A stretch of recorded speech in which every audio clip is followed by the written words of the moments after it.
Today on Vallo Vision News, registration for 2026 is right around the corner. We have a look at all the info you'll need to know to sign up for the classes you need. And how a local art exhibit is honoring the lives of former enslaved people by stitching their names into history. Plus, familiar faces came together for a cause in Vestavia Hills, how they're hoping to impact Alzheimer's research. Vallo Vision News starts right now. Ready to see the one.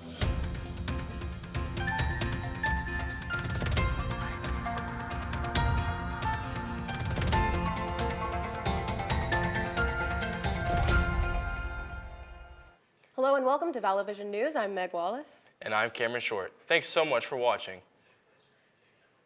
Spring and summer 2026 class schedule are now available in Banner.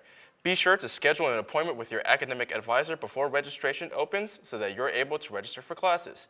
Registration will be open the first week of November at 7 a.m. on the days see on your screen.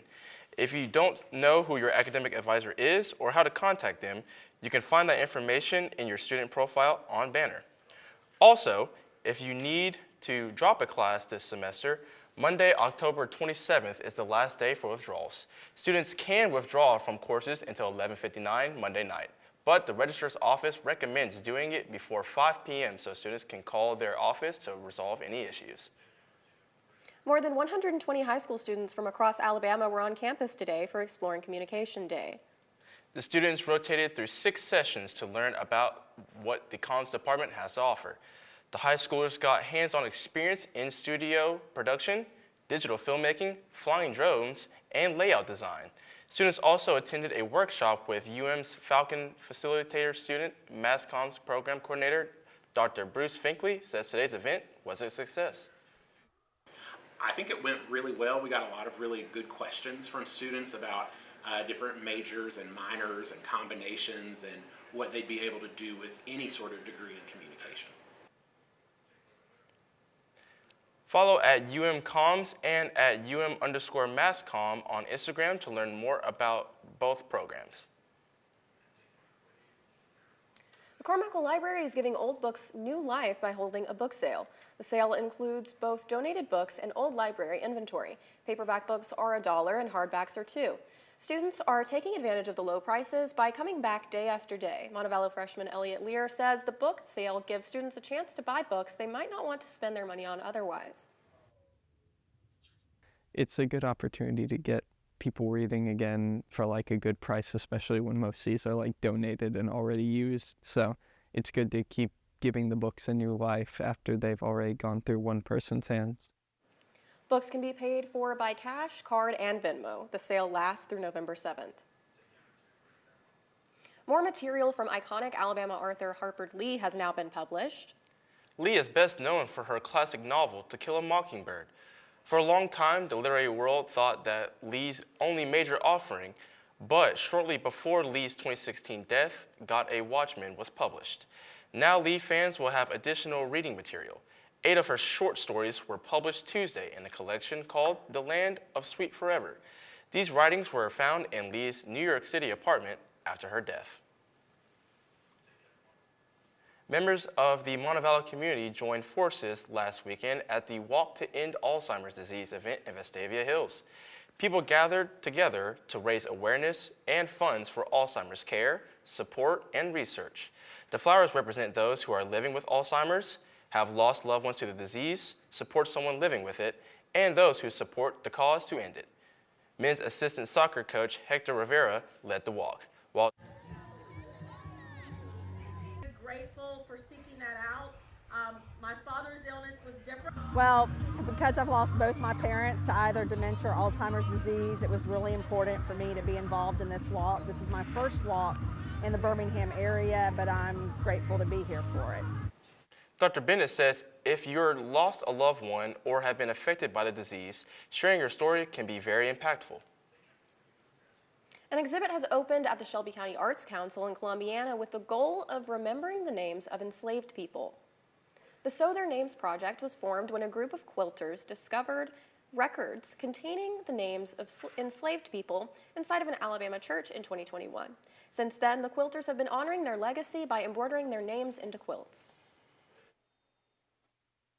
the Wallace Center actually had a day where they got together and they embroidered the names of people on quilt blocks. And I actually got to go to that workshop that day and help embroider some names on quilt blocks. It was a really cool experience. The Sew Their Names exhibit will be open until November 19th. This past weekend, Alpha Kappa Lambda fraternity went out to Talladega for their annual fundraiser. Members had the opportunity to work both in the suites and the infield. Members had the chance to run food, serve guests, and watch the race. All money earned from working this race goes toward the chapter and provides more opportunities for them to grow. Members say it's their favorite fundraiser and are always looking forward to the next race. So today at Talladega, I got to serve food to wonderful people and had great opportunities to network with them. It was a wonderful experience, and I would come back again. To see more about their trip to Talladega and other of their activities, visit their Instagram page at Vallo AKL. Zeta Phi Beta hosted a bake sale on Monday to kick off their event week.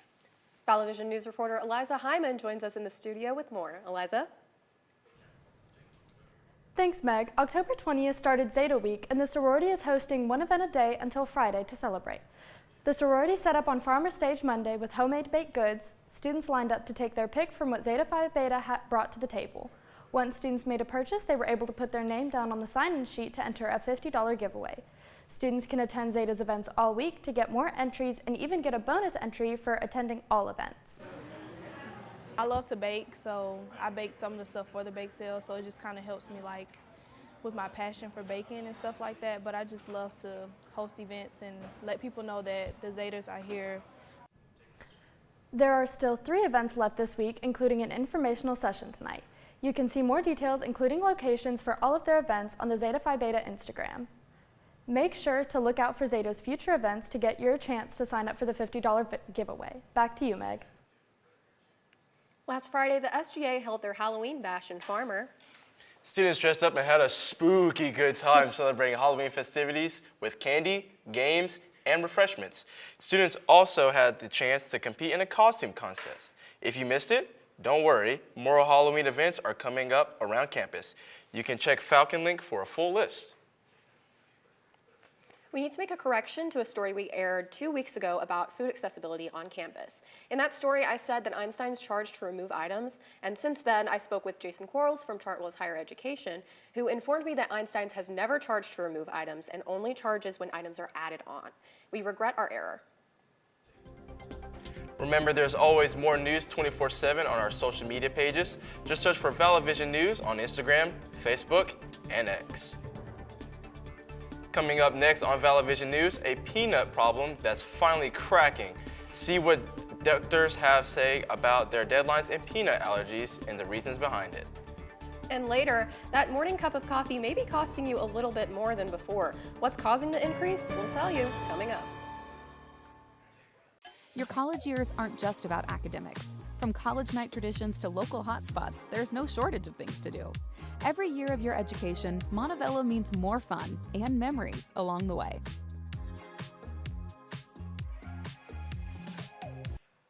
In today's health headlines, fewer children are developing peanut allergies. That's according to a new study in the journal Pediatrics that shows a 43% drop in peanut allergies. This shift comes after a big change in national guidance in 2017 that encourages early peanut introductions for babies. Experts says early exposure helps babies build food tolerance through the gut. The study says eggs are now the top food allergen for younger kids. Speaking of allergies, check your freezers. Publix is recalling one of its store's brand flavored ice creams. The grocery chain says its rich and creamy vanilla ice cream may contain an undeclared egg allergen. The recall ice cream may also contain a mismatched French vanilla container lid. The product is sold in half-gallon containers and has a sell-by date of June 19, 2026. They are being sold across all 6 states in the Southeast, including Alabama. For more information, it is on Publix's website. In a new statement this past Monday, Big Cities Health Coalition said falling vaccination rates are leading to new outbreaks of measles and polio. The group also accuses some federal officials of spreading false claims and limiting access to vaccines. City health directors say they're stepping up and organizing to protect communities as trust in federal health agencies decline. Major medical groups are also breaking from the CDC after recent changes to vaccine recommendations. A recent report in a medical journal on human nutrition and dietetics says people who have trouble going should put kiwis on their plate. The report says eating 2 or 3 kiwis per day can make a difference with constipation. Researchers say roughly 10 to 20% of people suffer from a form of constipation, which can be caused by stress, lack of exercise, and low fiber intake. If kiwi isn't an option, other foods that can help include prunes, rye bread, yogurt, and oranges. Still ahead on VBN when those kiwis and fibers start working. Charmin has a new product that has you covered. We'll be right back with a look at this week's consumer headlines.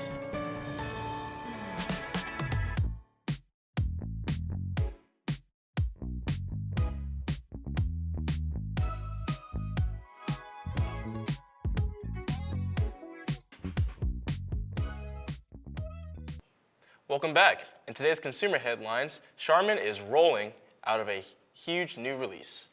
The brand is introducing what it calls the Forever Roll. It's a 1,700 sheet roll of toilet paper that is meant to last up to a month based on a 2-person household. The roll is about 32 times larger than a standard one. The Forever Roll is available online and in stores, including Walmart, Target, and Amazon. The company is even offering a 30-day money-back guarantee. Charmin insists it's still the same 2-ply ultra soft toilet paper that people love. Gas prices are inches lower. AAA says the current national average for a gallon of regular gasoline could reach the $3 mark for the first time in 4 years. In the past week, the average has dropped more than 5 cents a gallon to $3.03. The travel agency says several factors are behind the drop, including lower demands, falling crude oil prices, and a cheaper winter blend gas at the pump. AAA says Alabama's current average is $2.69. Here in Shelby County, it's $2.67 a gallon. If you've noticed your morning coffee costing you a little bit more these days, you're not alone. In recent months, retail coffee prices in the United States have jumped. In fact, they increased by more than 20% in August compared to last year's report. Reporter Michael Yoshida has more on the story. For many, coffee across the United States is getting more expensive. We will have to do a price increase. There's no doubt about it. Robert Peck, CEO and co-founder of Commonwealth Joe Coffee Roasters, says it's been a challenging year in the coffee industry, with costs rising and margins down. Some people, we've already seen a shift. They're now buying beans and they're brewing coffee at home because that brings down their daily expense. 99% of all coffee consumed in the U.S. is imported, according to the National Coffee Association. And with many coffee bean growing countries slammed with tariffs by the Trump administration, including Brazil, the U.S.'s top supplier, which faces an import tax of 50%, big brands and small shops have been trying to absorb costs. Because costs are high now. For the first time ever, we're thinking about, okay, well maybe let's just not print the gold on the inside, because that could save us another couple of cents a bag. We're trying to get creative without changing the quality of the product inside, which is what consumers care about the most. But it's not just tariffs causing trouble. Shipping costs are also rising, while bad weather and droughts in places like Brazil and Vietnam are impacting harvests and production. And when supply goes down, prices go up. We may have to think about switching, from Brazil to a Honduran coffee or a Colombian coffee or a Mexican coffee. At the end of the day, if you're not running a profitable business, you're not going to be in business for very long. In Washington, Michael Yoshida. Coming up on The Buzz, K-pop Demon Hunter is coming back to the big screen. Find out how long you'll be able to see it in theaters. Also, see how Swifties raised more than $1 million for sea creatures, all because of a t-shirt. Preston Bennett joins us for The Buzz when we come back.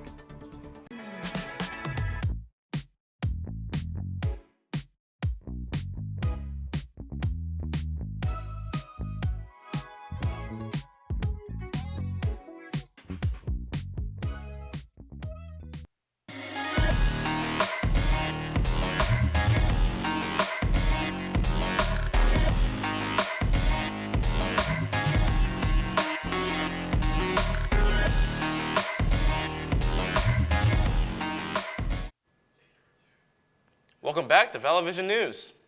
Buzz anchor Preston Bennett joins us now with a look at the entertainment and pop culture stories that have us buzzing this week. Preston, welcome. Thank you.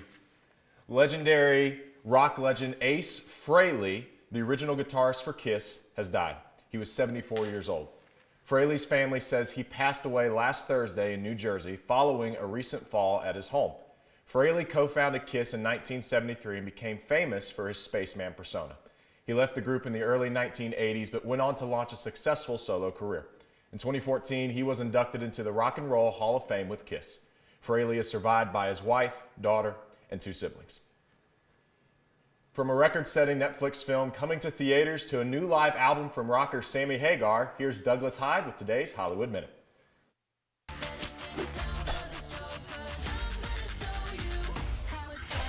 A sing-along version of K-pop Demon Hunters is returning to the big screen for Halloween. The hugely popular animated film is back in theaters on a limited run from October 31st to November 2nd. It's Netflix's most watched movie ever, and the streamer has created lyric videos just in case fans want to practice first at home. Nothing is ever easy, but we learned so much, and that's why we wanted to give you a glimpse into the spirit of the making of the film. Want a deep dive into the making of a blockbuster? James Cameron leads the way in Fire and Water, making the Avatar films. The new 2-part documentary gives a behind-the-scenes look at Avatar: The Way of Water and a sneak peek at the upcoming Avatar: Fire and Ash. Fire and Water debuts on Disney Plus November 7th. Tune in to what tonight has got to offer. Listen, we may never be here again. Sammy Hagar's new live album was recorded this year during his residency at Las Vegas's Park MGM. The veteran rocker performed more Van Halen songs there than he has in decades. Hagar says he and bandmate Michael Anthony figured it was time. Once Eddie died and Alex said he sold all his equipment, it was like, okay, there's never going to be a Van Halen reunion, and that's done. So Mike and I just looked at each other, high-fived, and said, let's go out and do it. And oh, it's such a pleasure singing 5150, Summer Nights. In Hollywood, I'm Douglas Hyde. What about you guys? Are you excited that K-pop Demon Hunters is returning to the big screen? I know we are all huge fans. Oh, yeah. I mean, huge fans, I love me some soda especially pop. these two. I love me some soda pop. Love it. It is catchy. I'll give you that. It's catchy. It's good stuff. Finally today, a vintage t-shirt worn by Taylor Swift has sparked a huge fundraising campaign for a California aquarium. Swift wore this Monterey Bay Aquarium Otter t-shirt in her movie The Official Release Party of a Showgirl. The shirt drew so much attention from Swifties that the aquarium started reprinting it. The tees are being sold for $65 each to raise funds for the aquarium's Sea Otter program. So far, sales have raised more than $1 million. So my question for you guys is, would you spend $65 for that shirt? No. No? I mean, I wouldn't either, personally. I know Dr. Martin would love it, though. Dr. Martin 100%. would absolutely And spend obviously the $65. Otters do, She'd too. probably spend $85 or $100 on that shirt. 100%.